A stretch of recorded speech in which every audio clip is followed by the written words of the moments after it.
had the police after me and I couldn't get out of the city. I died a few times. That was a bit of fun. Hey guys, welcome back. I'm out and about again. Thought I'd get out today, go for a little walk and check out another thing nearby where I live. It's a place I've walked past a bunch of times. It's never really been open when I've walked past because it's always too early or too late. I went onto Google and had a look at some of the photos and it's right up my alley. It's more history, more things that I'm interested in. So like I said in one of my previous videos, you know, these ideas and things that we have that we want to see and do, let's just go and check them out. How much time could it take for me to go and do this? Maybe 1 to 2 hours. I'm currently walking through Limonyang Park, which is just across the road from the block where I live. This park runs all the way along the entrance to the Amping Canal, which if you guys have seen one of my recent videos, you'd be familiar with what I'm talking about. This is the entrance from the ocean straight into Amping. I want to turn these sort of outdoor videos into a little bit of a, you know, we go see something and then using some of the experience that I've had in studying personal development and self-improvement for, you know, over a decade now, how I've used that to improve my life and improve my mindset and how I get out of negative thinking and times when you can be susceptible to sort of really plunging into a dark place. And I had that recently, like this weekend. I was not in a dark place, I just was really frustrated. And it's interesting how when you go through these situations that you start to see other people, maybe through like social media or something, talking about the same thing that you just experienced and how they got through it. And it's given me a little bit of, I guess, ammunition to talk about that sort of stuff. And I was looking at one of David Goggins' posts. I really implore people to check out his book. It's called Can't Hurt Me, and it's just about his whole life from like childhood, the shit situation he was in when he was a kid, and then how he overcame all the struggles that he had, all the injuries he's had, to being someone who's just really motivational. He does ultra marathons. He ran ultra marathons not knowing he had a hole in his heart. The guy's phenomenal. He's pretty harsh. He's no bullshit. His whole philosophy is just to stay hard, stop being soft and get out and do the things. Don't make excuses. He has that real tough mentality. You gotta drop your entitled mindset. It's dead weight. We believe you work harder than we actually have. Trust me, most of us haven't. The one thing in life you gotta realize is this: learn to help yourself. Don't count on other people to help you. Stay hard. And I like what he's about, and I like what he brings with everything that he talks about. But what he was talking about in this post was he hadn't posted for a while, and he was saying, you know, people are like, oh, he's off the motivation, he's not, you know, he's struggling or whatever. He was saying that sometimes when you're striving and you're constantly always trying to make progress and you're staying motivated and grinding hard every day, that some days you're just going to go to the well of your inspirations and your motivation. Sometimes you go to that well and the well's empty. And I had that last weekend. I finished the last video, and then normally what I do after a video is I kind of reward myself. Usually I just play some video games for an afternoon, and then, you know, after that's done, I get back on it. It was like 3 days of me just going, I can't be fucked. Stuff this, like stuff everything. I don't want to do YouTube, I don't want to do this. I wasn't motivated to film anything, edit anything, but yeah, it was just a process I was going through where I just had no motivation. So how did I deal with that? Well, the first day I was just like, what do I do? I don't even know what to do, because I haven't talked a lot about this on this channel, mainly because it's no one's business and I don't really want to share it. But to put it plainly, a lot of things haven't gone my way since I've come here. I had a whole bunch of plans when I left Australia, coming to Taiwan. Then the global thing happened, and that really put a spanner in the works. And then a whole bunch of other things happened as well that just haven't gone my way. And it's just life. Like, those are just things that are going to happen. But, you know, I speak to people back home, some of my close friends, and I explain to them my situation, and they're just like, I don't know how you're not losing your mind going through all that stuff. So I'm not going through the worst situation ever known to man, but it's not easy. It's not the most ideal situation I could be in, but I just have that mentality. I don't think if I had undertaken all this personal development, 10 years ago, that I would be able to maintain my sanity, because I feel like it's quite a big burden to be wearing at the moment, and most of what I do here now is on my own. So I got a lot of stuff sort of weighing on my shoulders, and when it's been weighing on your shoulders for like a year and a half, it's almost 2 years now, plus everything that I'm trying to do, you get these moments of burnout. But I think the lesson in that, and the lesson just reinforced for me, was letting yourself have a break sometimes. It's okay to take a break. You don't have to be always striving every single day to achieve what you're trying to achieve. There is time for recovery. Just like when you go to the gym and you need to get enough sleep so your muscles can recover, I think sometimes you need to let your mind recover and just your whole energy recover. Everything, your whole being just needs to recover from how hard you've been pushing. I don't know where to go, hang on. So what did I do to get over that? Well, it actually took me 3 days until I feel like doing it again, sitting down, editing. Then that's how long it's going to take, and I'm just going to do some things that I enjoy. That might not be the most productive things to do, but I get a lot of pleasure out of doing them. And I don't know why I'm walking along this road when there's this beautiful park here. So what did I do? Well, I just mixed things up. I just got out of my groove of the day-to-day grind of what I'm doing, and I just did something else, something I hadn't done for a while that I wanted to do, things that I think about on a daily basis that I want to do that I don't give myself time to do because I think it's not productive enough, it's not serving me to go towards my goal. But I needed the downtime. So what I ended up doing was I went and got some whiskey, I sat down on my balcony, I had a cigar, then I went and played some video games. I played some Red Dead, a Western game that I don't give myself a lot of time to play. I've only played it like 4 or 5 times, so I sat down and I got on a horse, went for a ride around the landscape in the game, and then just decided I was going to go sit in a bar and play some poker and take everyone's money, which I did. Had some really great hands. After that, I made a mistake in the game, and I was trying to get on my horse and I put a knife to a lady's throat instead, and then I had the police after me and I couldn't get out of the city. I died a few times. That was a bit of fun, something different, letting your mind go out of like your own reality. But yeah, that's just how I got over that little lull, just rewarding myself a little bit more and realizing that I needed to mix it up. I needed to do something different and just let myself have that time to re-energize.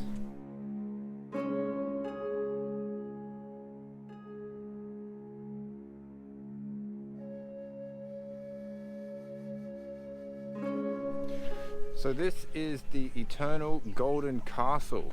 It's an old fort, a lot of cannons, massive cannons over there. It was for training soldiers and defense, obviously, because the old entrance to Amping and the canal is over there, and I guess they did all the training for soldiers in this big open area, but now it's just a tourist attraction, and it's really nice. You could come here and chill out and read a book or something. It'd be cool. Only cost me 50 NT to get in, and I'm just going to go and check out some of these cannons. Actually, we'll go over here first. I had a little sneak peek on Google and just to see what was here, and I think this is like an old ammunition storage or something in this little area here where they glassed it off.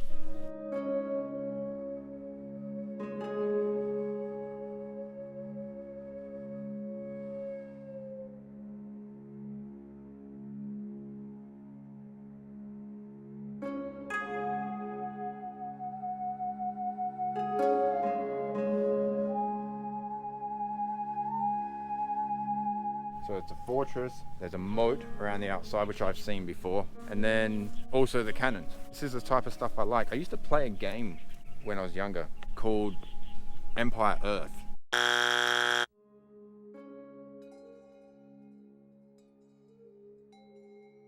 guess this is where a cannon was. You start off as cavemen and then build houses, build a capital, get your resources, you send people out to chop wood and fish and farm, and then you sort of build barracks and all that sort of stuff, and you build up your empire basically, and you start on one part of the map, and it's like a whole map of the world, like Risk, and basically try and conquer. This is why I like this stuff. I like those sort of games because you went through ages where they had this sort of stuff, like start going from spears and swords and sticks and all that sort of stuff, pikemen, to then the gunpowder age where you get things like cannons, soldiers with muskets, and it would just slowly progress as you went through the game. You'd go through the ages, and then eventually it would get up to, like futuristic. It was really well done. And this is what this stuff reminds me of, and I just love that part of human evolution and history. I just love to learn about the stuff we did hundreds and hundreds of thousands of years ago, and some of that stuff, how it's still here, and there's still a record of it happening. Like we can come and see it now. Me, all these decades and centuries later, there was like real people walked these grounds and had thoughts and feelings and lives and families, and they had friends and they had hopes and dreams. And this is a moat right here going all the way around. It's like a real thing, man. This is some real shit. Just makes you realize how insignificant and small you are in the big scheme of things. So why stress about the small things? Why let minor little things that are happening to you that don't climb, okay? I was gonna go up those stairs. Like I was talking about, the things that I've got on my mind, they're quite significant things that could seriously impact my life, but why let them bother me if I don't need to worry about them right now? I try to tell people that sometimes, why stress about things that may not happen? Yeah, it could happen, but what if it doesn't?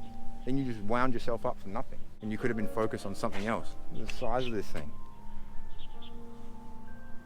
Imagine that going off right next to you. I've been rolled all the way forward here, and then it'd be loud.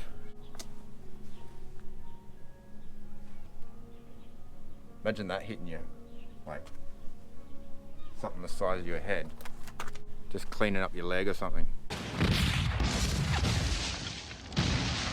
Game over. That's why these things can take down ships, man. All three of them hitting the side of a wooden boat. These big metal cast iron balls. Huge.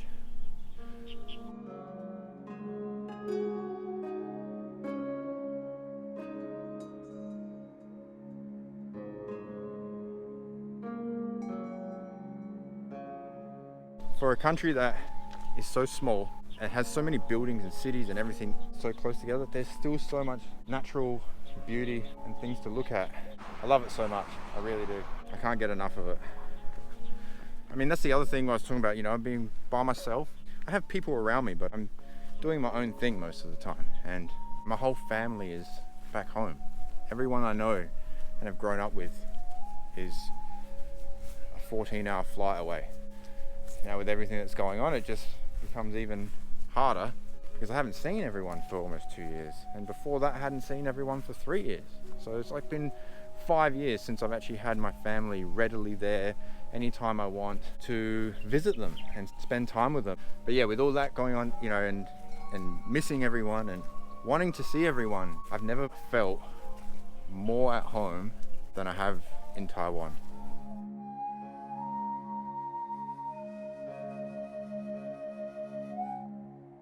I just look back on my life so far and all the stuff that I've gone through growing up and the mental turmoil that I was in for a long time, and then fixing that myself. Like, I had chronic depression. I was miserable all the time. I had a really negative outlook on life. The shit that I used to say to people out loud was just ridiculous. Ooh. Yeah, they're saying that you can still see the serrations.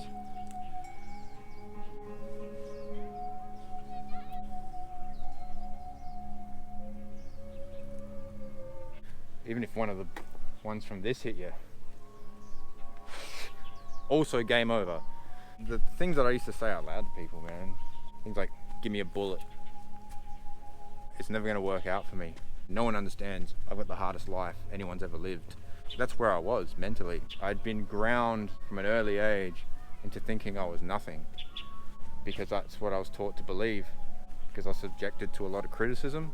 And when you're a kid, you're highly impressionable. So your mind's like a sponge. Like they say, a kid, you can learn anything because you're like a sponge. But if the input is super negative and it's about telling them that they're never gonna be anything, that they're useless, that they're ugly, that's what you believe. And then you carry that into life, and you carry that attitude into life, and then you believe that you're nothing going into life. And to have to undo all that, it took me a lot of work, a lot of years. It's 10 years, and I still, you have to work on it daily. It's not okay, I fixed it now, because it's so easy to just flick back into the old person who you were. And like I was saying before, that's kind of one of those moments where I could have been going through that, and just knowing now, because I have the tools, I know how to get out of it. I understand my mind, I understand how I work now, and why it is that I feel this way right now, and what do I need to do about it? Do I need a break? Do I need to push harder? Do I need to come up with a different strategy? I think the problem is that the life that I had imagined for myself is so far from what I wanted it to be, and I could not see it ever coming my way. As much as the people around me who were trying to help me and care and say all the right things, they're just doing it from their lens. I just snapped, and I was like, I need to talk to, well, not even talk to, I just need to hear a different message. I need to hear something from someone who knows exactly what to do to get me to the point where I want to get to become the person that I want to become. And that's when I started to listen to people like Tony Robbins and Les Brown. Over the years, it's developed into like Gary Vee, Grant Cardone, Ed Mylett, Jay Shetty, all these guys. There's so many of them. And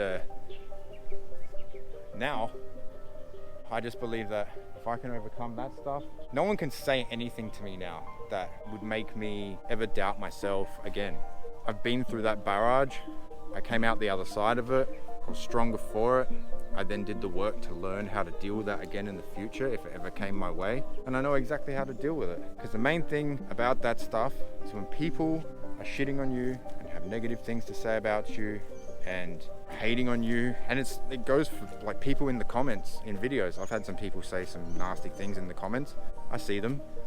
I just don't acknowledge them, because what I understand now is that when you make those kind of comments and you say those negative things about people and you're trying to go out and hurt someone, that doesn't say anything about me. That says everything about you. Anytime you move from being normal to trying to be exceptional, people aren't gonna like that shit. Those normal people, it makes them feel like shit, so they're gonna judge you. And nowadays, it's very easy to be a fucking coward. Why? We got Instagram and shit. Most folks don't tell you to your face. They go online, they post about it like cowards. Don't let cowards get in your fucking head. And last thing, make sure you do you. Stay hard. You just expose yourself to everyone about what's going on in here for you. That you're not comfortable with who you are. You feel threatened maybe by what that person's doing with their life. It's a survival mechanism. It's not like you're fighting off a tiger or a saber-tooth or anything like that, but it's like you see a threat and you act aggressively to deal with it because you're scared. That's how we respond to threats, is the fear makes us act. I saw a Gary Vee post the other day and he was talking about that exact thing. I'll never wrap my head around why it's interesting to go through your stream, your feed on Instagram or TikTok, or see people in public, parties, or fucking walking on the street, or seeing somebody get some shine or some success, and it being a good idea to you to shit on them, to try to tear them down. On some serious shit, like, what value do you think you're getting? What do you think's going on inside your shit when, like, you actually spend your time, your energy on trying to tear down somebody else? He said, you got to really examine yourself when you would rather spend your time shitting on someone who is striving, trying to make something of themselves, doing something with their life. You're going to use your time this limited amount of time that you have on this planet to shit on that person, to try and drag them down, to try and cut them out at the legs, instead of going, you know what, I'm going to do something with my life now too. I'm going to strive. I'm going to become more. I'm going to use them as motivation. And that's all I do. When I get hateful comments, it's like fuel. It just makes me work even harder. You just got to have that mindset that no one can stop you. There's nothing in your way. But you can't talk about it, you got to do it. There's a difference between saying you've got what it takes, posting a lot of motivational stuff, and actually doing something about it. And I went through that phase of posting a lot of stuff and not doing enough, but then I learned how to start taking action. So I've left a golden eternal castle now, just getting back to that point, just taking action. There is that concept of like taking massive action to achieve your goals, but I think that massive action is more like small increments of action over several days. When I do YouTube, I have a minimum that I set for myself. I need to work on it for an hour and a half a day. Sometimes that ends up being 3 or 4 hours or 5 hours, but the minimum is an hour and a half, just to keep the ball moving forward. I try to read 10 pages of a book a day. At the end of a month, I would have read a 300-page book. I go to the gym every day, sometimes twice a day, depending on how I feel. If I feel my body can take a second session, then I'll do another session. I have a key set few goals that I want to achieve every day, and that is edit for an hour and a half or film something. How do I get my reading in? Because some people don't want to just sit down and read. Well, I found a really good spot to read, and that's on the toilet. So there's my reading done for the day. Music, 30 minutes. I just set a 30-minute timer. I sit down and listen to a beat. I try and write some lyrics, and that's it. Like, I just tick it off. I've got a chart, keep myself a little record of what I'm doing, and then at the end of the month, I give myself like a school report card, and that's just how I manage it. Keep that ball moving forward every day. It's like compound interest. Stacking 1% on top of itself for 365 days in a year isn't 365%, because now it's 1% on 1%, then it's 1% on 2%, then it's 1% on 3%, and it keeps compounding and going higher. So the gains that you can make, if you keep at it, you just keep doing a little bit every day, it'd be phenomenal. Here's another place I haven't been. It's a big warship here.